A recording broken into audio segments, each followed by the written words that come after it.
सफलतार सह बात्या दानार मुकाबिला करुछि मयूरभंज जिला प्रशासन।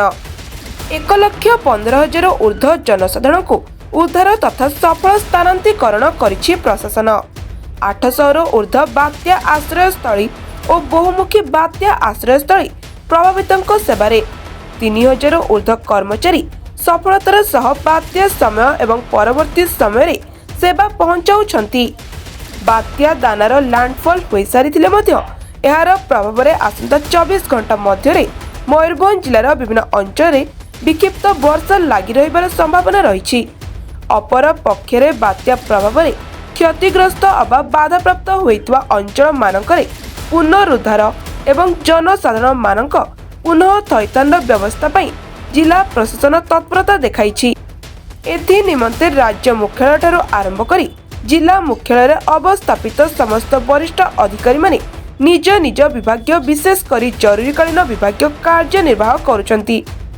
स्वतंत्र रिलीफ कमिश्नर को सूचना अनुसार 25 और 26 पूर्वाह्न पर्यंत मयूरभंज पाई रेड अलर्ट जारी होइतबा बेले 26 और 27 तारीख क्रमगत भाव ऑरेंज और येलो वार्निंग जारी होइछि।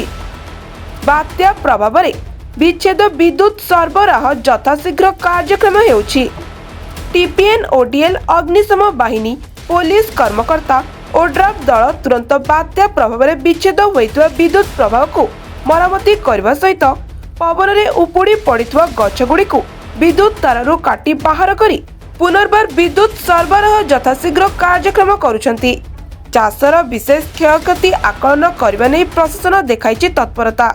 परिशेष में बात्यार स्थिति एवं वृष्टिपात को दृष्टि रखी जिला प्रशासन समस्त कार्य करिबो।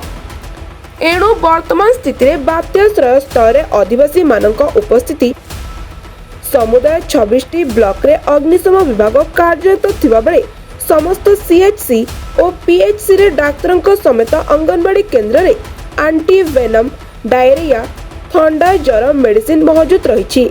एथि निमंते संवेदनशील तहसील ब्लॉक एवं ग्राम पंचायत यथा बड़साही बेतनटी गोपबंधु नगर मानत्री पंचायत खुंटा रासगोविंदपुर सारसकणा कप्तिपदा उदला अंचल विभिन्न स्थान पर जिला प्रशासन पर्याप्त परिमाण में पूर्व व्यवस्था करिଥିବା बेले संभावित वर्षा रे बन्या प्लावित हेबाकु थिबा अंचल में समस्त जरूरीकालीन व्यवस्था कार्यकारी हेबा नै जिलापाल सूचना दैछंती।